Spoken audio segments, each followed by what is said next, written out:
मित्राणि नमः संस्कृताय नमो नमः। आज हम लोग अव्ययी भाव समास जो है वह प्रारंभ करने के लिए जा रहे हैं। अव्ययी भाव समास, इसमें अव्ययी भाव समास में 108 नंबर का यह नियम है। अव्ययी भाव समास पढ़ने के लिए जा रहे हैं। अव्ययी भाव समास जो है उसमें पूर्व पदार्थ प्रधान होता है। यह आप लोगों ने समझा है, जाना है, तो वही हम अव्ययी भाव समास पढ़ने जा रहे हैं। अव्ययी भाव जो शब्द है, यह शब्द इसका व्युत्पत्ति होता है अनव्ययः। व्ययः संपद्यते इति अव्ययी भावः। क्या व्युत्पत्ति क्या होती है इसकी? अनव्ययः, अव्ययः संपद्यते इति अव्ययी भावः। अर्थात जो शब्द समास होने के पूर्व अव्यय न हो किंतु समास होने पर अव्यय हो जाता है, अव्यय हो जाता है, उसे अव्ययी भाव कहते हैं। उसे जो है अव्ययी भाव समास कहते हैं, ऐसा कह रहे हैं। यह जो व्युत्पत्ति अभी मेरे द्वारा बोला गया है, एक बार आप लोग इसे कॉपी पर नोट करिए। अनव्ययः अव्ययः संपद्यते इति अव्ययी भावः। क्या व्युत्पत्ति होता है इसका? तो अनव्ययः, अव्ययः अर्थात जिनका व्यय नहीं हो उसी के हुई अव्यय कहते हैं। संपद्यते इति अव्ययी भावः, ऐसा व्युत्पत्ति आप लोग इसको कॉपी में नोट करेंगे। अब अव्ययी भाव का लघु सिद्धांत इत्यादि कौमुदी ग्रंथों में जो है इनका परिभाषा किया गया है। पूर्व पदार्थ प्रधानो अव्ययी भावः। क्या किए हैं? जो पूर्व पदार्थ प्रधान जो हो उसको अव्ययी भाव कहते हैं, ऐसा इनका परिभाषा किए हैं अव्ययी भाव समास का। जहाँ पर जो समास कहा जाएगा उसमें समस्यमान पद में जो समास योग्य पद होगा उसमें पूर्व पदार्थ जहाँ पर क्या हो, पूर्व पदार्थ प्रधान हो, पूर्व पद प्रधान हो, उसमें क्या होता है? अव्ययी भाव समास होता है। यह नियम जो है सार्वत्रिक नहीं है, अर्थात सभी जगह यह नियम जो है फॉलो नहीं होता है। यह नियम कहाँ पे फॉलो होता है? तो कहते हैं प्रायशः, प्रायशः देखा जाता है, कहीं कहीं पर नहीं भी होता है। अव्ययी भावः, यह जो सूत्र है दूसरे अध्याय के प्रथम पाद के 5वां सूत्र, उसके अधिकार में जो भी आएंगे उसकी अव्यय संज्ञा हो जाएगी, ऐसा कह रहे हैं। जैसे कि यहाँ पर एक प्रयोग दिखा रहे हैं भैया, शक्तिम अनतिक्रम्य यथाशक्ति। शक्तिम अनतिक्रम्य, अनतिक्रम्य क्या बन जाएगा? यथाशक्ति बन जाएगा, यथाशक्ति। तो यह किसका है विग्रह? तो यथाशक्ति का विग्रह है। यथाशक्ति, यथाशक्ति जो है उसका यह विग्रह है। शक्तिम अनतिक्रम्य यथाशक्ति ही। यहाँ पर जो है पद, यह पहले अव्यय नहीं है किंतु अव्यय के साथ होने के कारण यथा शब्द की तरह यह भी अव्यय हो जाता है। अब यहाँ पर शक्तिम जो है यह क्या है? यह पूर्व पदार्थ है, अर्थात पूर्व पद है।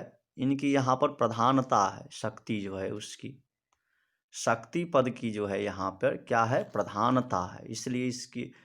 इसलिए यह क्या हो गया? अव्ययी भाव समास हो गया। अब यहाँ पर जो समास में अव्ययी भाव समास के जो प्रायेण पूर्व पदार्थो अव्ययी भावः, ऐसा जो लक्षण किए, इससे घटित होता है कि कहीं कहीं नहीं भी होता है, पूर्व पदार्थ रहने पर भी नहीं होता है। जैसे अर्ध पिपली, अर्धम पिपली जो है, अर्धम पिपली एक प्रयोग है, इसमें जो है पूर्व पदार्थ तो है पिप्पली, किंतु यहाँ पर अव्ययी भाव न हो करके कौन सा समास हो गया है, यहाँ पर तत्पुरुष समास हो गया है अर्धम पिपली में। तो इसीलिए जो है प्रायेण शब्द का, प्रायशः शब्द का प्रयोग किए हैं, जो मतलब कहीं कहीं हो भी जाता है, कहीं कहीं नहीं भी होता है। इसी प्रकार सूप प्रति, सूप प्रति एक प्रयोग बनता है। प्रायेण रहने के कारण यहाँ पर क्या है, तो पूर्व पदार्थ की जो है प्रधानता नहीं है, तो पर भी यहाँ पर अव्ययी भाव है। तो इसलिए प्रायशः का मतलब सभी जगह देखा जाता है, इसका ये हो गया लक्षण। अब देखिए ये क नंबर के नियम में कह रहे हैं बाबूराम सक्सेना जी, अव्ययी भाव शब्द का यौगिक अर्थ है। अर्थात अव्ययी भाव शब्द का क्या अर्थ है, यौगिक अर्थ है। जो अव्यय नहीं था, जो अव्यय नहीं था उसका अव्यय हो जाना, यह अर्थ ही इस समास की एक प्रकार की कुंजी है। यह अर्थ जो है, जो अव्यय नहीं था उसको अव्यय हो जाना, यह अर्थ क्या है, एक प्रकार से अव्ययी भाव समास की यह अर्थ कुंजी है, ऐसा कह रहे हैं। जिस प्रकार कुंजी नहीं रहेगा तो आप भंडार घर नहीं खोल पाएंगे, अच्छे से नहीं कर पाएंगे। इसी प्रकार यहाँ भी हो रहा है। अव्ययी भाव समास में प्रायः दो पद रहते हैं। अव्ययी भाव समास में जो है प्रायशः दो पद रहते हैं। इनमें से प्रथम प्रायः अव्यय रहता है। इनमें से पहला जो है वह क्या होता है, अव्यय होता है, दूसरा संज्ञा शब्द होते हैं। कहते हैं भैया अव्ययी भाव समास में प्रायः दो पद रहते हैं, इसमें पहला जो है वह अव्यय रहता है, दूसरा जो है संज्ञा रहता है। दोनों मिलकर के क्या हो जाते हैं, जब दोनों संज्ञा अव्यय मिलता है तो अव्यय जो है विजय प्राप्त कर लेता है और दोनों एक स्वरूप में अव्यय कहलाने लग जाते हैं। अब कह रहे हैं भैया किसी अव्ययी भाव शब्द के रूप नहीं चलते। अव्ययी भाव का जो है कोई रूप नहीं चलते, जैसा रहता है वो वैसा ही रहता है, अर्थात प्रथमा विभक्ति में ही रहता है, किंतु जो है प्रथमा विभक्ति उसमें होता है और उसका रूप नहीं चलता है। जैसा है अनव्ययः इति अव्ययः, जिसका कोई व्यय ही ना हो, रूप में परिवर्तन ही ना हो, उसे ही तो अव्यय कहते हैं भैया। कह रहे हैं अंतिम शब्द का नपुंसक लिंग के एक वचन में जैसा रूप होता है, अंतिम शब्द का जो है नपुंसक लिंग एक वचन जैसा रूप होता है। अर्थात नपुंसक लिंग में एक वचन जैसा रूप होता है, मतलब नपुंसक लिंग में नहीं रूप होता है, ऐसा उसके समान रूप होता है, ऐसा कह रहे हैं। वही रूप अव्ययी भाव समास का हो जाता है, वही रूप जो है अव्ययी भाव समास का भी हो जाता है, वही नित्य रहता है। अब यहाँ पर आपसे पूछ सकता है जो भैया अव्ययी भावस्य रूपम केन सदृशम भवति, तो आपको वहाँ पर लिखना है अव्ययी भावस्य रूपम नपुंसक लिंगस्य एक वचनवत भवति, ऐसा आपको उत्तर देना है, ठोक करके आना है उत्तर, और वह अव्ययी भाव समास का हो जाता है और वह नित्यम भवति। आप पूछेगा वह नित्य होता है या अनित्य होता है, तो वहाँ पर कह देना आपको नित्य होता है। उदाहरणार्थ, उदाहरण के लिए बता रहे हैं यथा कामम, जैसे कि यथा कामम, कामम अनतिक्रम्य यथा कामम, काम को जो अतिक्रमण कर गया है, जितनी इच्छा हो उतना। तो यहाँ पर क्या हो रहा है, देखिए अति कामम में नपुंसक लिंग के एक वचन के समान रूप है, वही कह रहे हैं। अव्ययी भावश्च एक सूत्र है, अव्ययी भावश्च, यह सूत्र अष्टाध्यायी के दूसरे पाद, दूसरे अध्याय के चौथे पाद के 18वां सूत्र है।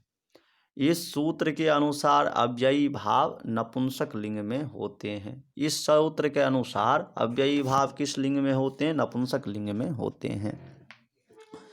मित्रों, यह आपको ध्यान रखना चाहिए। यहाँ पर जो अव्ययी भाव होता है वह जो है अव्ययी भावश्च, इस सूत्र के द्वारा अव्ययी भाव नपुंसक लिंग में होता है। आपसे वहाँ पर प्रश्न पूछ ले, अव्ययी भाव नपुंसक लिंगे केन सूत्रेण भवति, किस सूत्र से होता है? तो अव्ययी भावश्च इति सूत्र सहकारेण नपुंसक लिंगस्य एक वचने अव्ययी भावस्य रूपम भवति। ऐसा जो होगा उसमें आपको टिक मारना है। अब अव्ययी भाव में जो है दिखा रहे हैं यथा कामम, दो शब्द आए हैं, यथा और काम। इनमें यथा शब्द क्या है? प्रधान है, और दोनों एक अव्यय हुए, यथा कामम, रूप नहीं चलेंगे ये। अंतिम शब्द काम ने नपुंसक लिंग होते हुए भी वह रूप धारण किया, वह तब धारण करता है जब नपुंसक लिंग एक वचन में होता। इसी प्रकार यथाशक्ति, शक्ति अनतिक्रम्य, यहाँ पर शक्ति अनतिक्रम्य इति, यहाँ पर अंतर्गिरि गिरीषु इति, उपगंगम गंगायाः समीपे, प्रत्यहम अह अह इति प्रत्यहम। अव्ययी भाव समास बनते समय इन नियमों को ध्यान रखना चाहिए। अब कह रहे हैं भैया, जब आप अव्ययी भाव समास बना रहे होंगे तो इन नियमों को जो है ध्यान रखिएगा। तो कौन कौन से नियम कह रहे हैं वह देखिए। दूसरे शब्दों का अंतिम वर्ण दीर्घ रहे तो ह्रस्व कर दिया जाता है। दूसरे शब्द का यदि अंतिम वर्ण जो है दीर्घ रहे तो उसको ह्रस्व कर दिया जाता है। यदि अंत में ए अथवा दीर्घ एकार रहे तो उसके स्थान में ह्रस्व ईकार, और यदि ओ या औ रहे तो उसके स्थान में ह्रस्व उकार हो जाते हैं। यह नियम आपको याद रखना है। दूसरे शब्दों का अंतिम वर्ण यदि दीर्घ रहे तो ह्रस्व कर दिया जाता है, अर्थात ए या ए रहे, दीर्घ एकार और ह्रस्व एकार रहे तो उसको ह्रस्व ईकार हो जाता है। ओकार अथवा औकार रहे तो उसके स्थान में ह्रस्व उकार हो जाता है। ऐसा कह रहे हैं। उपगंगा, उपगंगा प्रयोग बन गया। गंगायाः समीपे, उपगंगा, उपगंग ऐसा रूप बनता है, उपगंगम बन जाएगा। और नपुंसक लिंग देखिए यहाँ पर क्या हो रहा है, इसको आकार है तो आकार ह्रस्व हो जा रहा है, और उपगंग हो गया। नपुंसक लिंग एक वचन में नित्य रखते हैं इसलिए उपगंगम बन गया। इसी प्रकार देखिए उपनदी में दीर्घ ईकार है, उसको क्या कर दिया गया? ह्रस्व कर दिया गया, और इसका विग्रह होता है नद्याः समीपे, उपनदी, ह्रस्व ईकार हो गया। इसी प्रकार बधू में दीर्घ उकार है, इसका व्युत्पत्ति होता है, विग्रह होता है बध्वाः समीपे, उपबधू, तो यहाँ पर ह्रस्व कर दिया गया। इसी प्रकार उपगो, उप गो में जो है वो ओकार है तो इसको जो है उकार हो जाएगा, गोह समीपे इति उपगु। अब बन गया उपनौ, उप धन नौ है, नावः समीपे, तो उपनु औकार को ह्रस्व उकार हो गया। ऐसे नियम जो पहले पढ़े थे उसके अनुसार। अब कह रहे हैं भैया, अन अंत में होने वाले संज्ञाओं में समासांत टच प्रत्यय होता है। जिसके अंत में अन हो, ऐसे अन अंत में होने वाले संज्ञाओं में समासांत टच प्रत्यय होता है। ऐसा कह रहे हैं। ह्रस्वो नपुंसके प्रातिपदिकस्य अनश्च, अर्थात अनंत अव्ययी भाव समास में टच तद्धित प्रत्यय होता है। नस तद्धिते के अनुसार टी अर्थात अन का लोप होकर और फिर टच का और आगे जुड़ जाएगा। ऐसा कह रहे हैं। अब हम आगे बढ़ते हैं तो कह रहे हैं भैया, पुल्लिंग और स्त्रीलिंग में नित्य ही और नपुंसक लिंग में विकल्प से जुड़ने से अन का लोप हो जाता है और टच में अ जुड़ जाता है। तो उपराजन, राज्ञः समीपे उपराजम, ऐसा प्रयोग बन गया, अन का लोप हो गया। इसी प्रकार अध्यात्मम, आत्मानं समीपम इति अध्यात्मम, वहाँ पर भी आत्मन के अन का लोप हो गया है।